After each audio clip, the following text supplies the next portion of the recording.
अस्सलाम वालेकुम रहमतुल्लाहि वबरकातुहू। नाज़रीन, आप कैसे हैं? उम्मीद करता हूँ आप खैर वाफियत से होंगे, जहाँ पर भी होंगे खुश भी होंगे और अपने आले खाना के साथ महफूज भी होंगे। सवाल ये है कि मुसाफिर के लिए तरावी का क्या हुक्म है? इंसान सफ़र कर रहा है, रमज़ान मुबारक का महीना है, तरावियों का वक्त हो गया है, अब वो क्या करे? तरावियाँ पढ़े या छोड़ दे?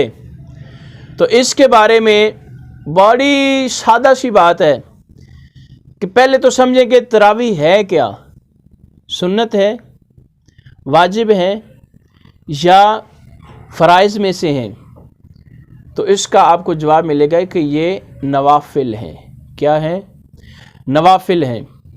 तो इसका जवाब ये है कि अगर आपने कहीं पे इतना स्टे करना है, रुकना है, सफ़र के दौरान में 1 घंटा आपका स्टे है, तो वही वक़्त तरावियों का है। अगर आपको मौका मिल रहा है तो पढ़ें, ठीक है? तो तरावियाँ पढ़नी चाहिए, नेकी करनी चाहिए।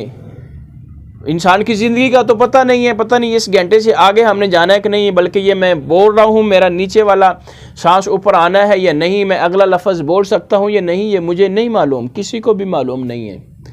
ये अल्लाह तबारक व तआला की ज़ात जानती है। तो अगर मौका मिलता है पढ़ें।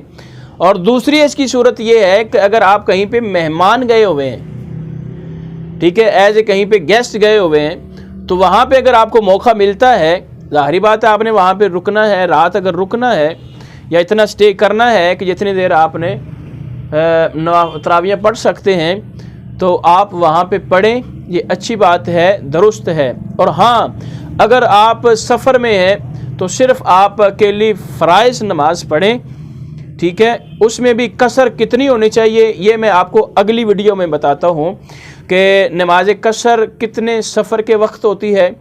और अगर औरत की शादी हुई है, अपने मेके गई है, तो वहाँ पे क्या वो कसर पड़ेगी या पूरी नमाज पड़ेगी?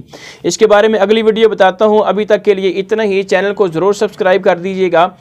बहुत शुक्रिया।